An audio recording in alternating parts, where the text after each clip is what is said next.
morning, viewers. You are welcome to today's edition of Now Streaming, reaching you live from the Advent Cable Network Nigeria Television. I am your anchor, Mojisola.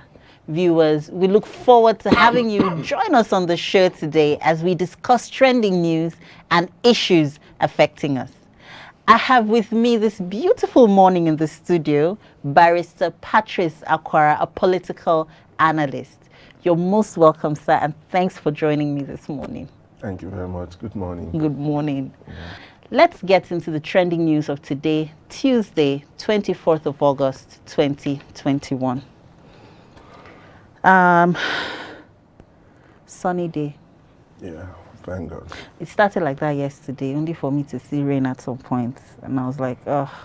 It's been raining all day in some other parts of Nigeria. Okay. Especially, I just came from Owerri 2 days ago. How is Owerri? Owerri is raining every day. It starts in the morning and then gives you like 1 hour, 2 hours respite.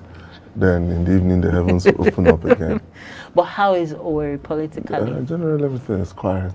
No more tension. No more ungun men. Oh, no gun men. That's a nice way of putting it. Yes. Okay, that's good to hear. That's good. And how was your trip? Yeah, no delayed flights. No delayed because flights. That's another major issue.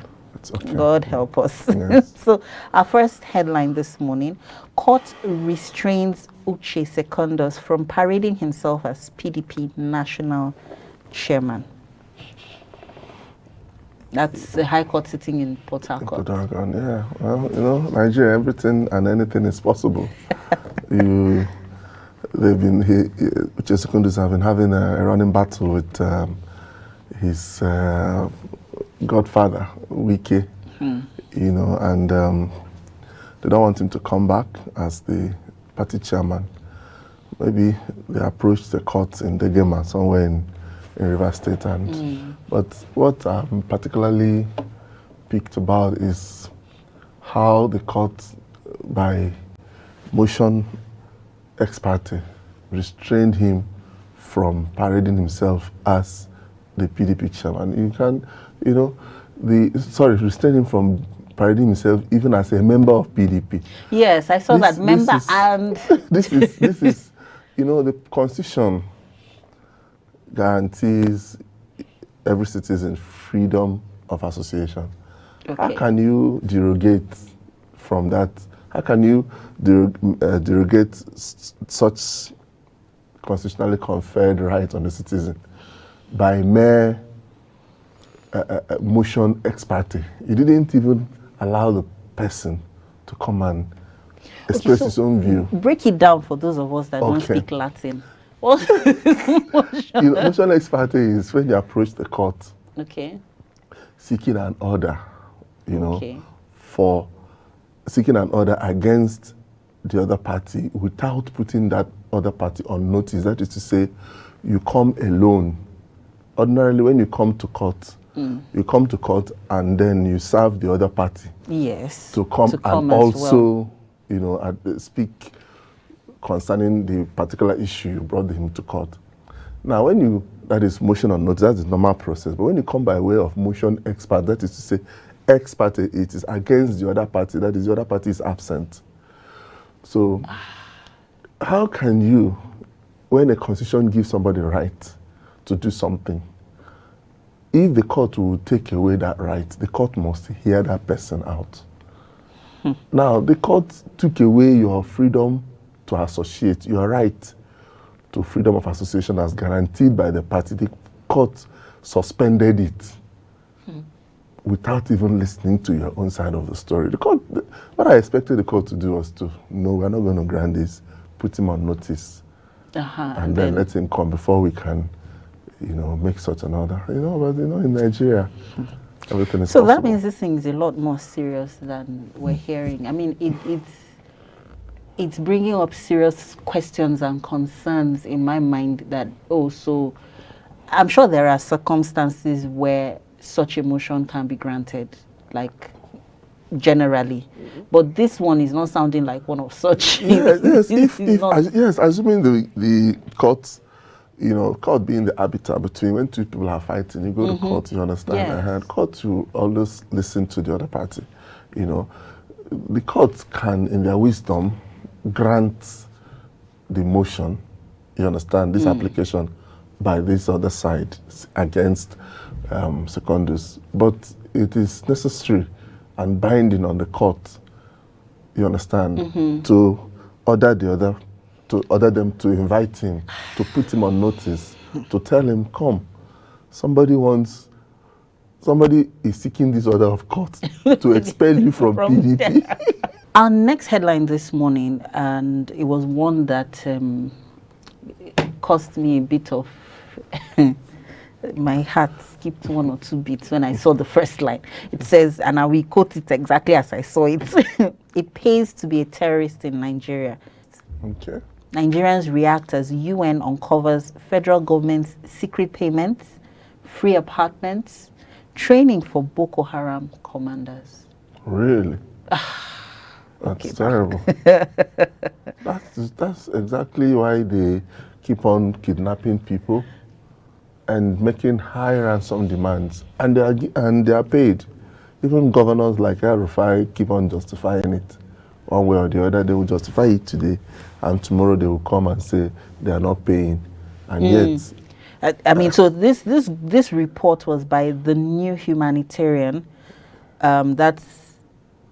So according to this report, a secret Nigerian government program known as Sulu is aimed at removing top commanders of terrorist groups such as Boko Haram and the Islamic State for West Africa province from the forest, rehabilitating them, providing them with a means of life. So they've done all these things and there is no consequence. Rather, there is a reward for it. That's terrible. If we had a viral National Assembly, these are impeachable offenses. And nobody is talking impeachment. That's terrible, That's part of what we're talking about today, the shame of the nation. It's terrible, extremely so terrible. And that's why Nigeria is like a pariah nation among the community of nations. Yeah, so... But we had even on this show severally said that look, this thing has become lucrative. That is why it is continuing, and that is why it is on the increase, on the rise. So other groups now, other splinter groups now know that all you have to do is to go out and say, oh, we're sorry, we won't do it again. And government will take you in, clean you up, you have your reserves and the monies you've kept. So they call it smart warfare, but is that really smart? Well, how can it be smart? It won't be smart between the two of us, but to them, because they are aware of these incentives, we're just hearing it now because of this special report.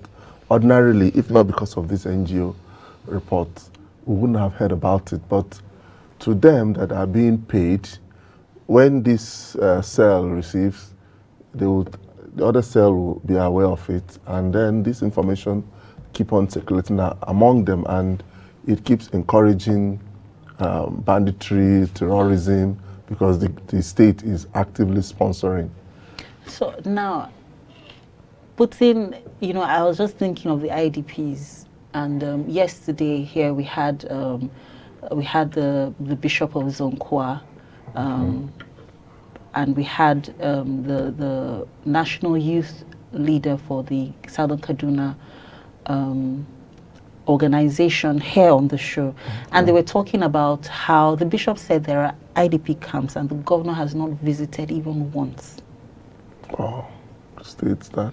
Kaduna State. Kaduna State. That's the governor has not visited even once, and yet they are rehabilitating the bandits, the bandits that caused the displacement of the IDPs.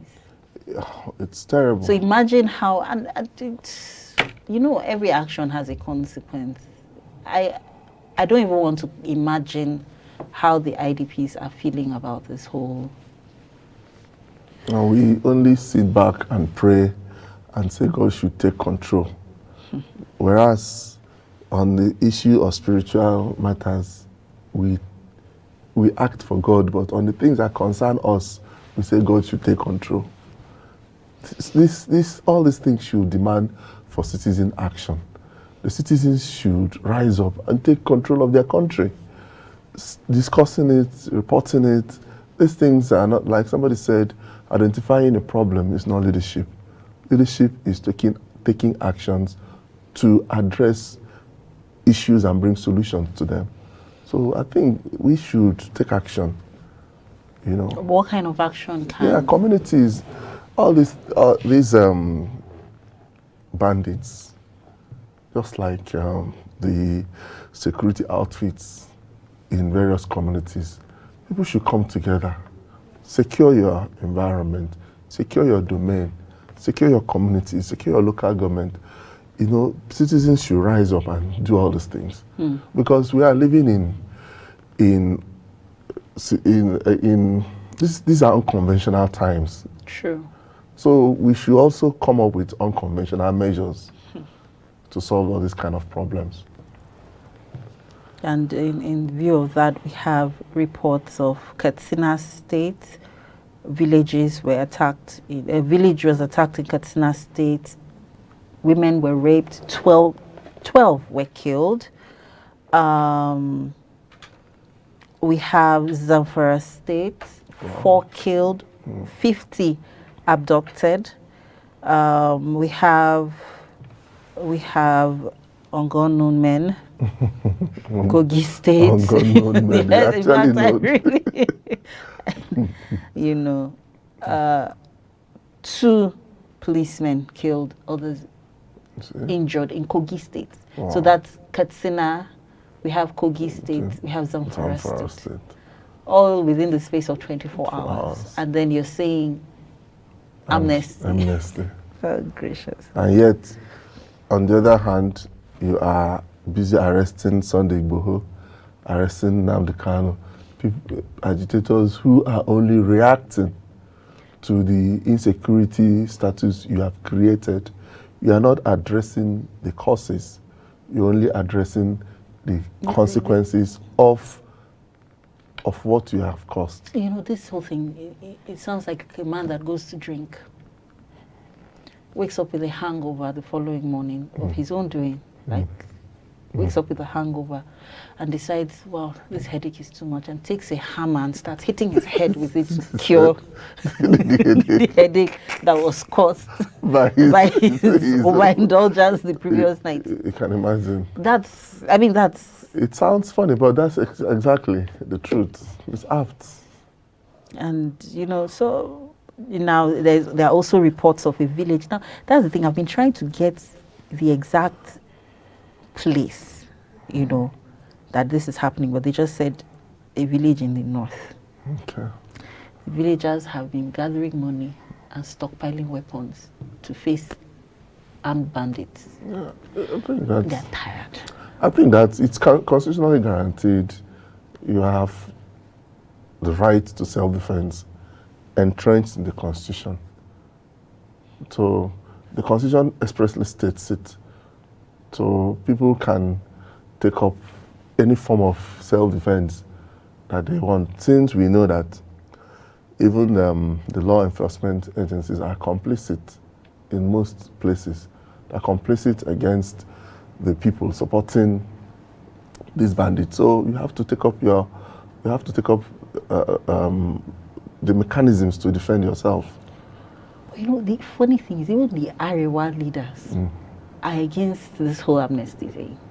Like everybody is like, how is it making sense? How is it? Sense. Like the bishop said yesterday, he said he won't tell you to go out and fight. He said, but if you have a stick in your bedroom and somebody tries to forcefully enter your bedroom, please defend yourself. How can you be talking of stick? When the person coming is coming with AK-47. No, but then interestingly, and this is, I don't want to mention where, but I happened to be somewhere in the last 2 weeks where this community wasn't even armed, it wasn't unknown gunmen. This was a group of armed robbers that have been terrorizing that community. Wow. And the community got tired. And all of them rose up and they cut the at least 4 out of the gang. Wow, that's good. They caught them, and these guys were armed with guns and things. I can imagine. But you know, they had just gotten to that level where We've had enough. And these are traders and retirees, He choked them. And they decided, look, we have to breathe. Yes. And they caught them and took them to the police station. What happens hereafter? Police will never release them. In most places, police will release them. But at least that group knows that this community now is a no-go area. Please, let's just let them be and look for. So, you know, I actually saw a cartoon some months ago where it portrayed a few people playing drafts. And the table they were using was people, human beings, bent over.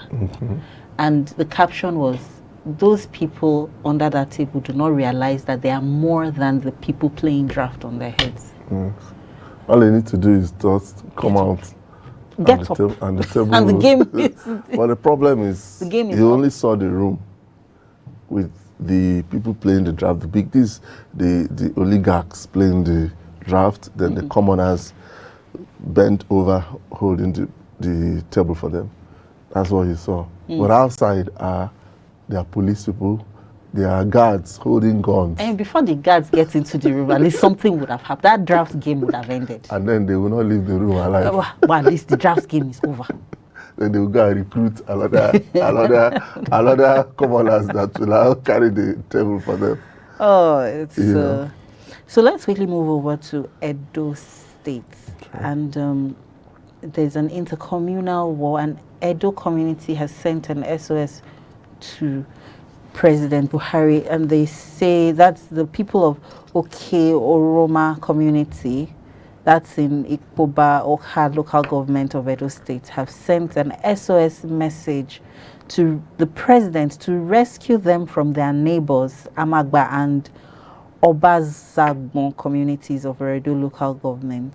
And they say failure by the president to save them will amount to their total annihilation.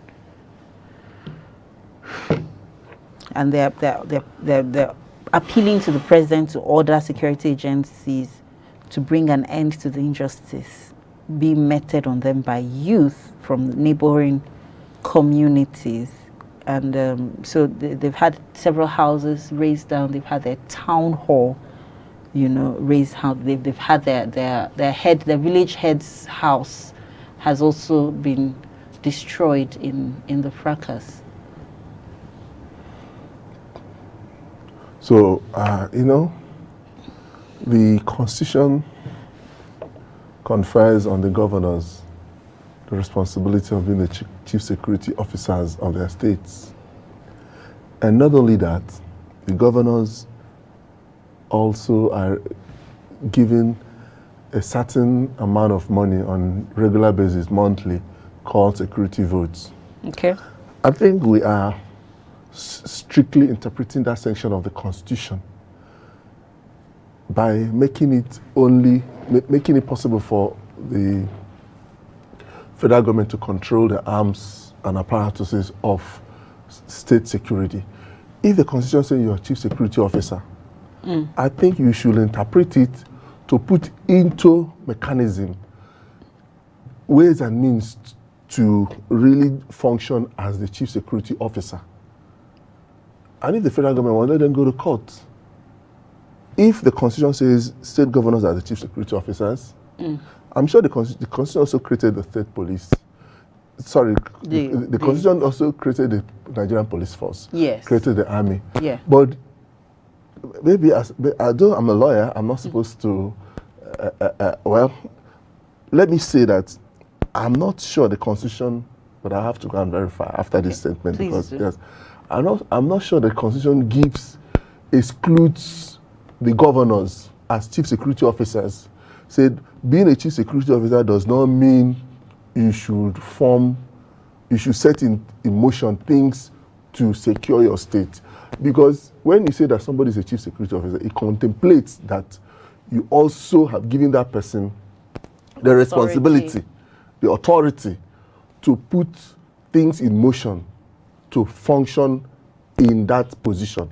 So I believe that the state attorney generals should advise their governors to set up security outfits in such a manner to use those security votes to secure their various states without regard to the responsibility of the Nigerian police. Let Nigerian police also be doing what they are doing, but being the chief security officer of your state, you should do something in tandem with that constitutionally guaranteed responsibility.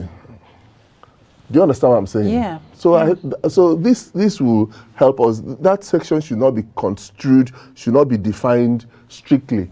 It should be defined liberally to give effect to that responsibility. So what you're saying in effect is that it should not have been necessary for such a small community, or I don't know how big the community is, to have to write an open letter to Mr. President to say, come and help us. You don't need to write to the president. They have the governor. The governor is the chief security officer of a state. So they should write to their governor, and their governors, even before then, should have operating in that provision, which the Constitution says the governors are chief security officer, and has also, even in their state budgets, provisions are made for them to have always been allocated a particular vote called security vote. What are they doing with it? What do you do with security? What if you want to set up security outfits? If you want to secure your state, as the Constitution says, you're the chief security officer. There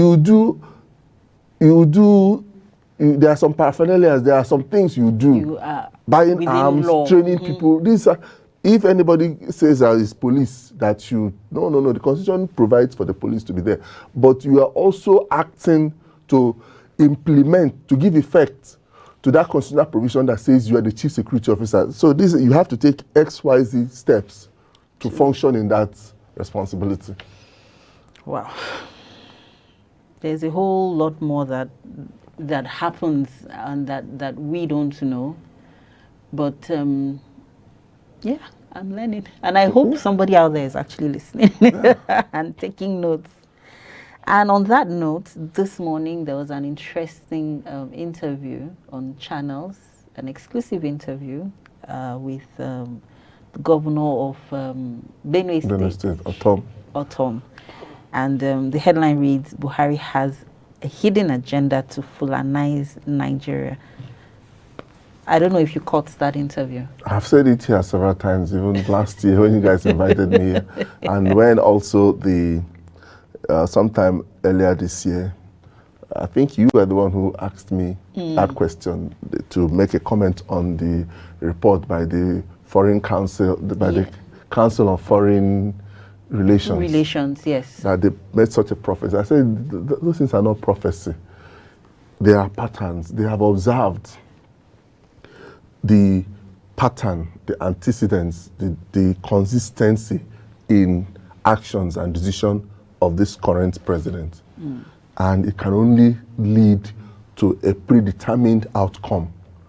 And it's not ambiguous, and it's unequivocal.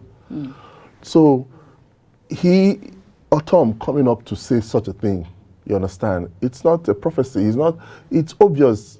If you look at his utterances, he's casualizing most things. The other time he was on TV and you asked him questions like when the Fulanis, the bandits, or they went and butchered people in Benue. When Otom went there to meet with him, he said you should have learned to accommodate. Is that how? When somebody says that kind of a thing, that should have been the point at which everybody would have really taken up arms. You understand? The governors should have gone straight into the Constitution to interpret that they have the constitutional responsibility to secure their states as chief security officers, and cause that section of the Constitution to be interpreted in a way to make them to secure their states and take up whatever measures that is required to put to effect that constitutional provision.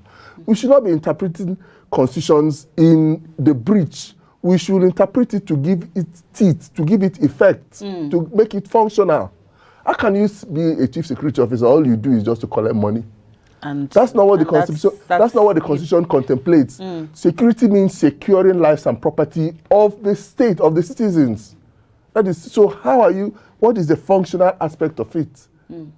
So, for me, I can't even say people are playing politics, because you can't be playing politics with your own life. People's lives and properties, food you can't supply. be playing politics with your life. And the National Assembly, the president of the National the chairman of the National Assembly is the president of Senate. They are observing all these things, and they're just paying lip service to their national responsibility. You are waiting for 4 years for them to. Who says that these people will hand over to a democratically elected successor? Or is it somebody they will pick who will continue in the same trajectory, in the same way they are going about things? So it's important for citizens. The country belongs to the citizens. The presidents are temporary. Just like what happened in Afghanistan last week. When the country was collapsing, the president ran away, showing that he's just a temporary person. But the citizens are there, facing the Taliban. So the citizens are the owners of the state, of that geographical environment called that country. I said sometime that since this president has come in, everybody, he has been systematically, he started with the Igbos. Now he's spreading it everywhere. And I said to them, but the president has been marginalizing the Igbos simply because Ojukwu is no longer alive. If Ojukwu were alive, he would not look at Ojukwu's face and be doing all these issues, all these things he's doing against the Igbos, looking at Ojukwu's face. That's just the truth. If people like Awolowo were alive, would he be doing all these kind of things to the Yorubas? Or somebody came out to be like Awolowo? It's just because statesmen are no longer around. What you see are just people who are just political jobbers waiting for their own turn to collect. We no longer have nationalists, people who can defend the integrity of the nation state. I'm an APC member, but every politics is local. When you come to my state, my governor is doing absolutely well. He's carrying everybody along. My governor, Imo State governor, is carrying everybody along. He's reaching out. He has held several stakeholders meeting. He's trying to, he's reaching out to the traditional rulers. He's reaching out to the religious leaders. The young people are being empowered, making sure that every segment of the society is carried on. Is the president doing that at the national level? And talking about the president, his very good friend, Pastor Tunde Bakari, says, and I quote, and that's where we will end this section. Okay. He says, President Buhari should take stringent steps to ensure that his legacy is not rubbished. He should put on his thinking cap and save Nigeria. Let us leave it like that. Better for you, because you don't want to hear anything I want to say. Better for you. No, I mean, regardless of where it's coming from, it's what we have always said, that, look, identifying you said it, identifying a problem is not solving. It's not leadership. It's leadership is coming finding on a solution, a practical solution. He has been saying this thing since a long time ago now. So what is new, what he said? So please, let him put on his thinking cap, wherever it's being kept. That's all the headlines we can take this morning. We shall be going on a short break. When we return, we will be looking at the topic for discussion. The Nigeria without shame. How did we get here? Please stay tuned.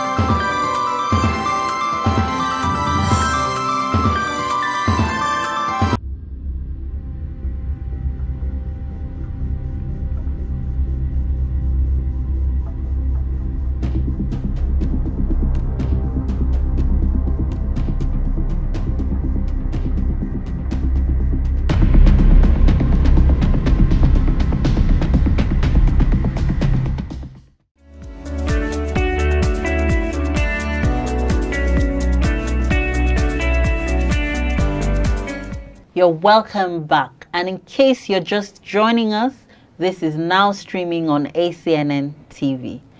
You can also join the conversation through our phone lines or our various social media platforms now showing on your screen.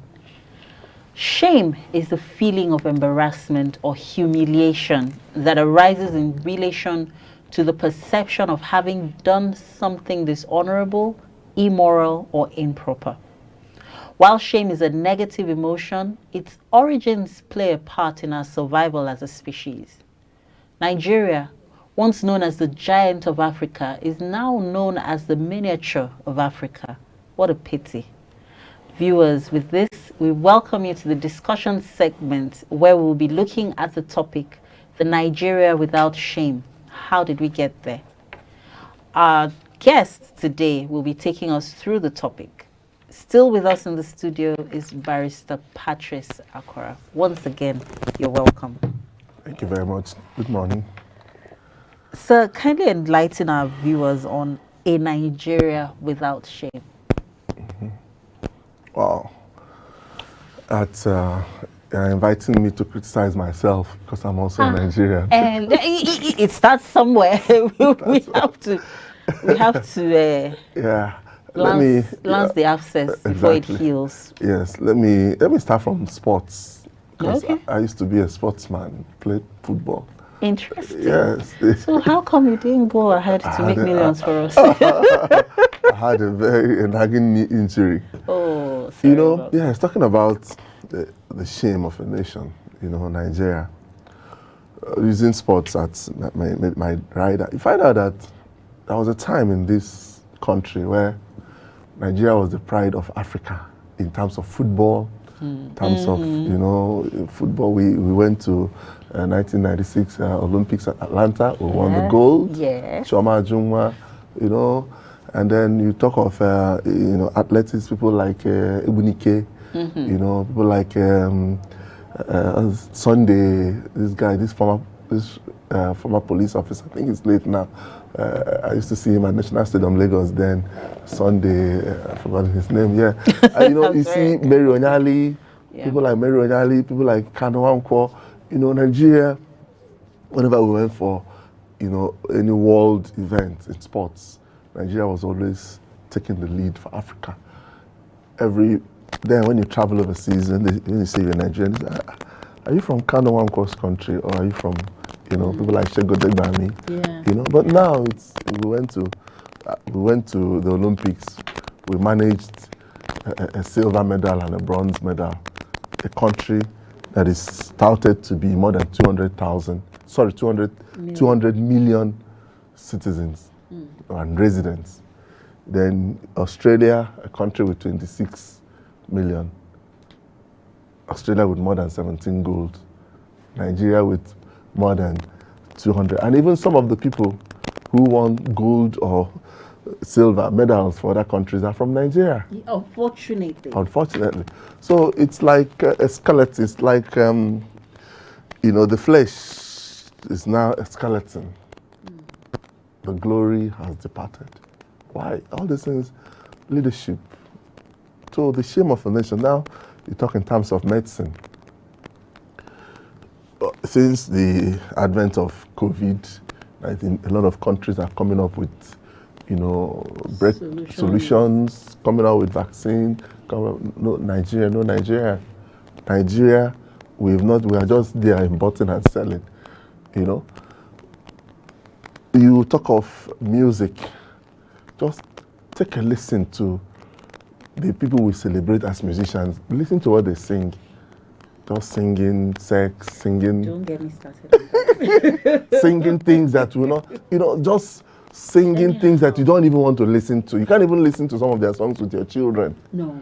You can't. So you can't X-rated. As in, you can't even listen to some of their songs with your children. You can't even watch the video with your children.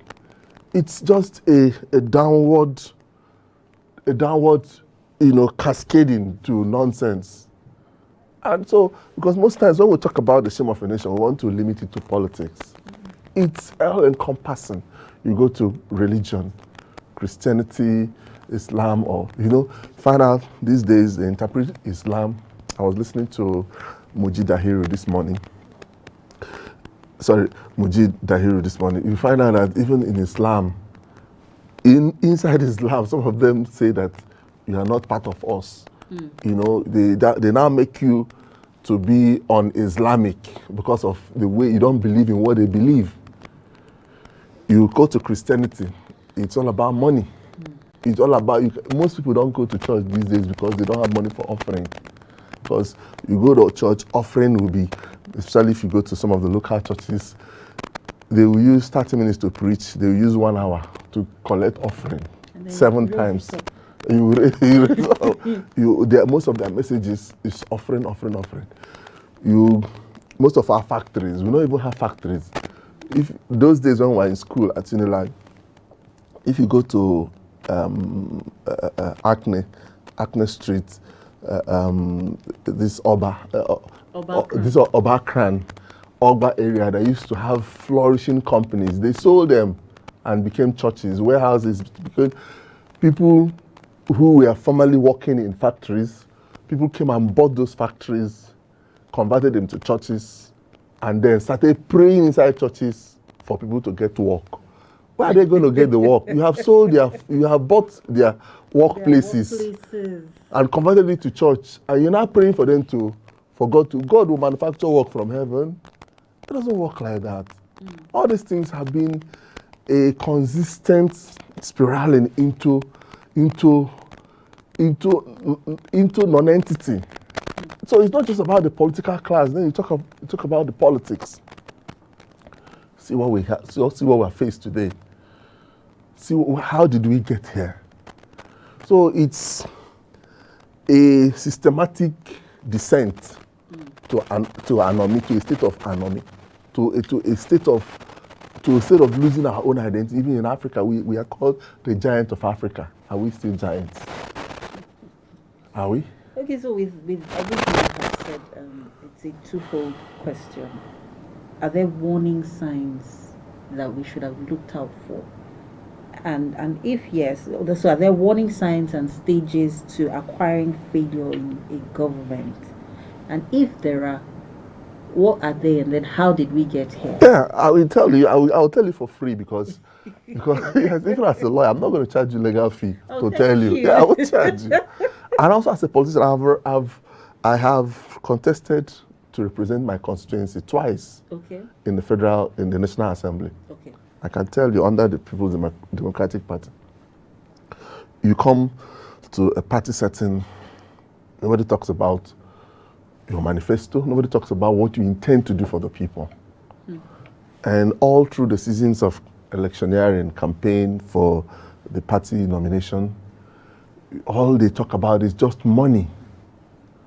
How much are you willing to bring? How much will they check whether with the kind of car you came to the campaign with, your house, how much factories you have built. Nobody talks about your antecedents, your credentials, your work experience, your professionalism. Nobody talks about what you intend to do. All they talk about is the delegates, all they talk about is, this one is giving us 200,000 naira. This one is giving, all they talk about is just money.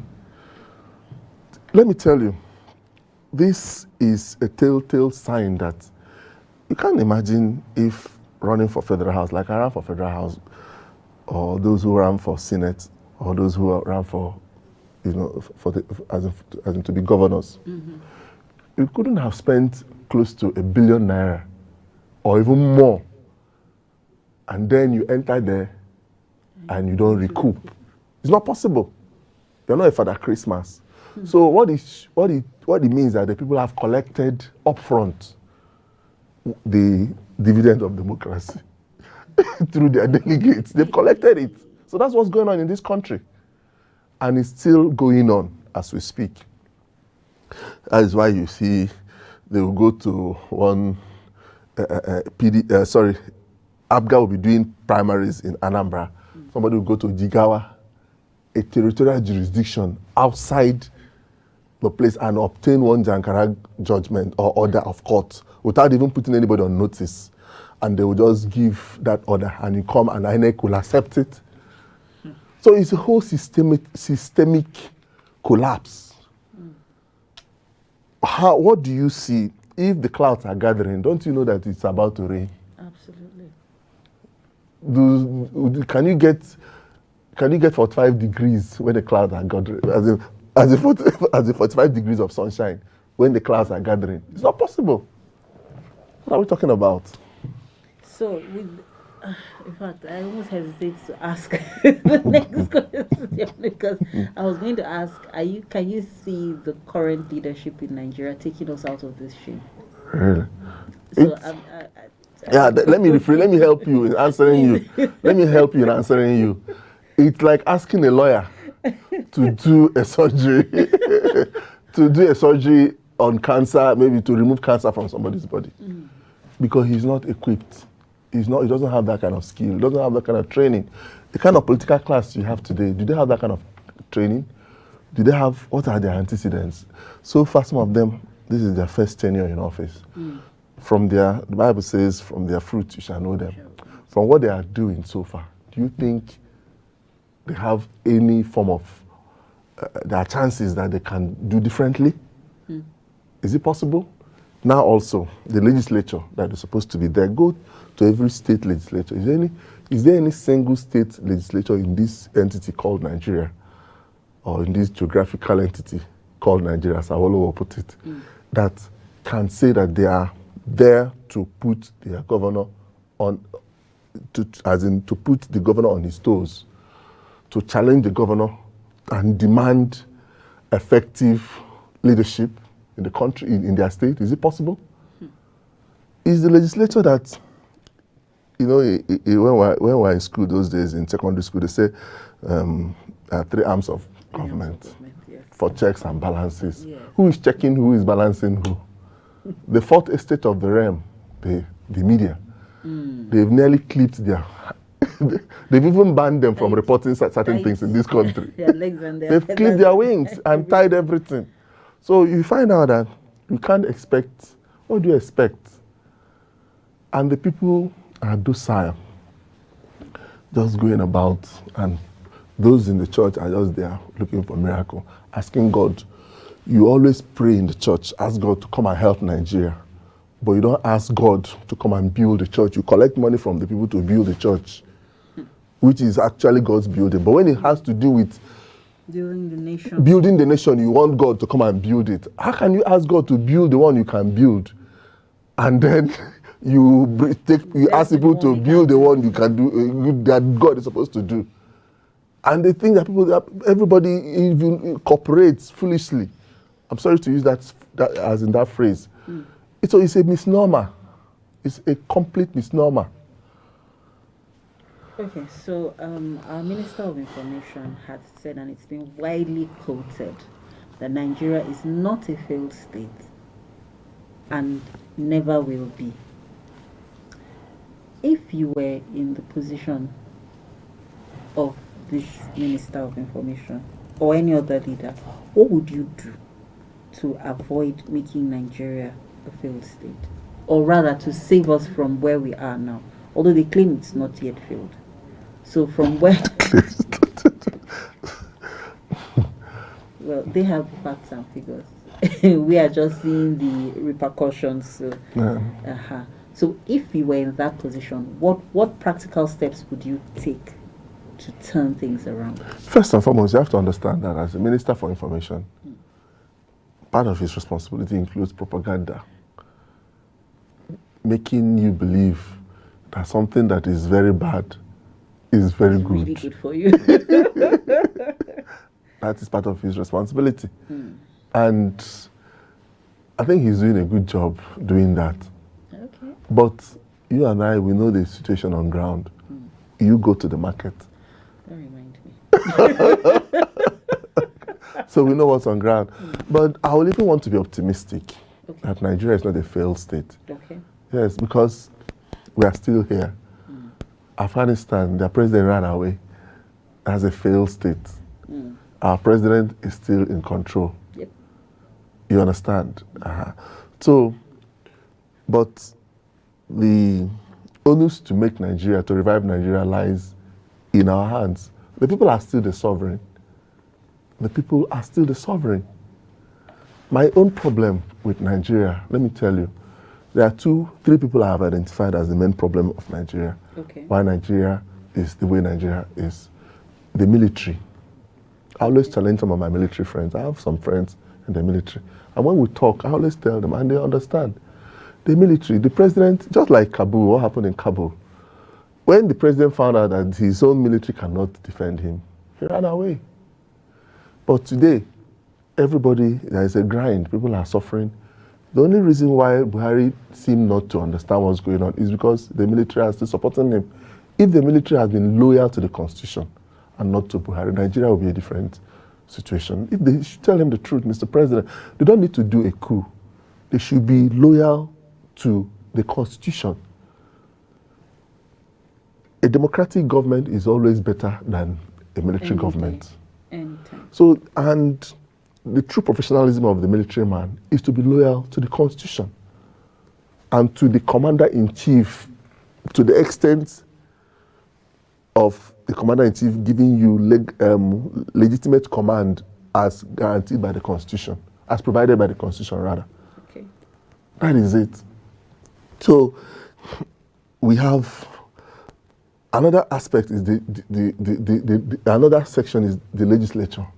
This legislature under our constitutional democracy and system of government. The legislature is there to check the excesses of the executive. Sure.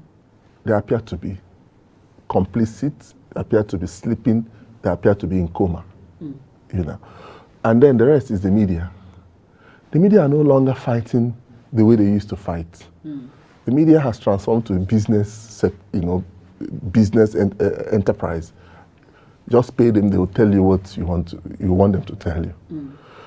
The days of Nadeko, the days of Dare Babarisha, the days of you know them,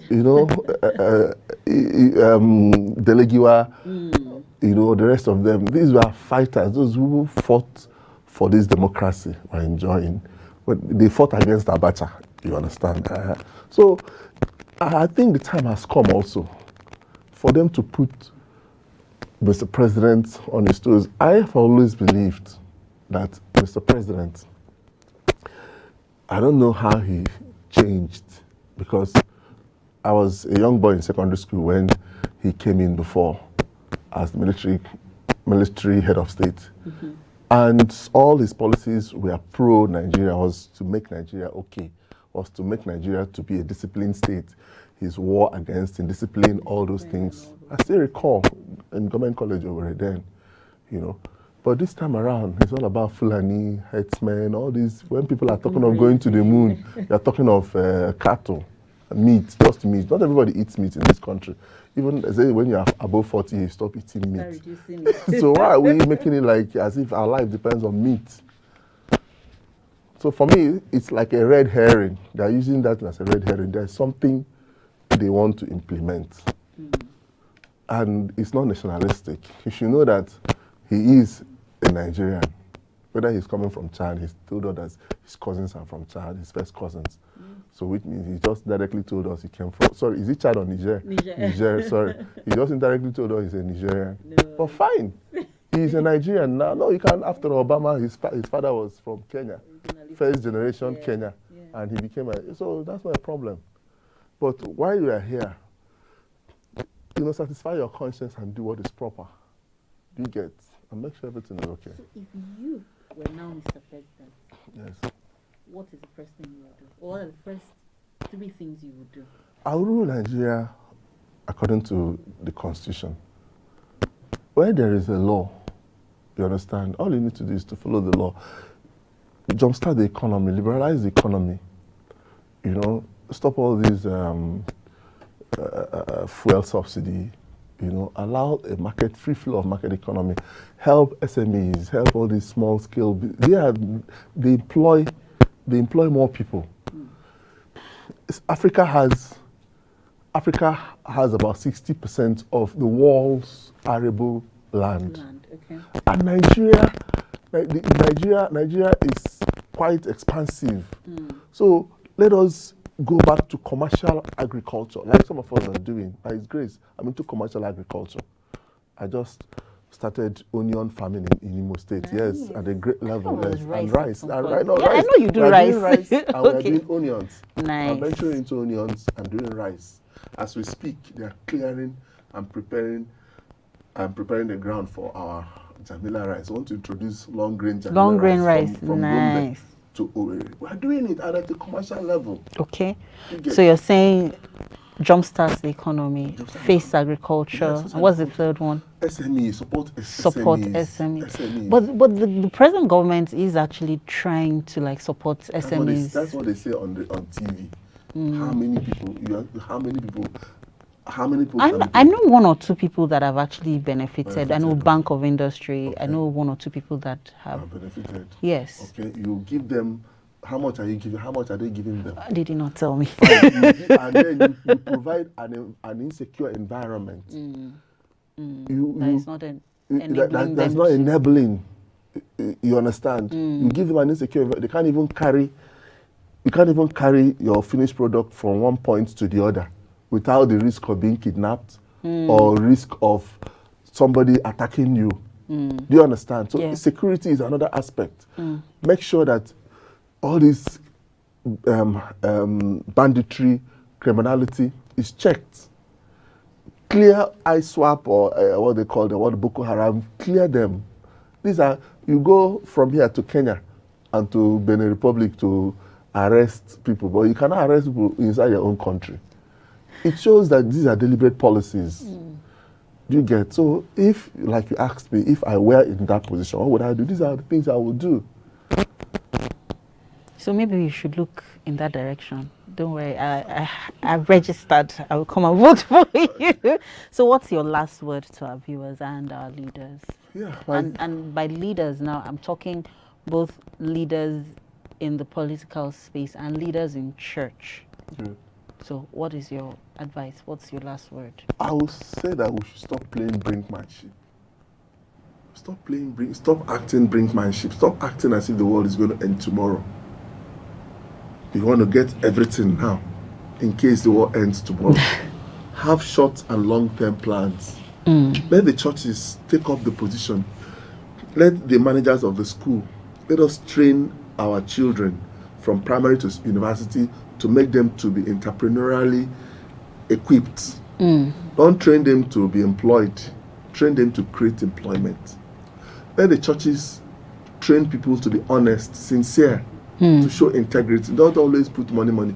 Let the churches help their members to start businesses. Let the churches help their members to start businesses. That's how the early church started. The Bible says that everybody sold what he had to support. Yeah. Let that be done. Let the government recalibrate our school curriculum. Let us train our people with the mindset of bringing them into a modern society, a civilized environment, environment where a child, there's this status somebody shared. A Nigerian child was asked, what do you be in future? He said, I want to be a big boy. The other one said, I want to be a mommy. The other one said, I want to be a big girl. A big girl. When they asked a European child, what do you want to be? He said, I want to be a surgeon. I want to produce drugs that when people take it, they will not die. The mindset. It's your mindset. It's the environment that created these mindsets. So let us create an enabling environment for our children to think, to think of the next generation of iPhone, even come up with something else.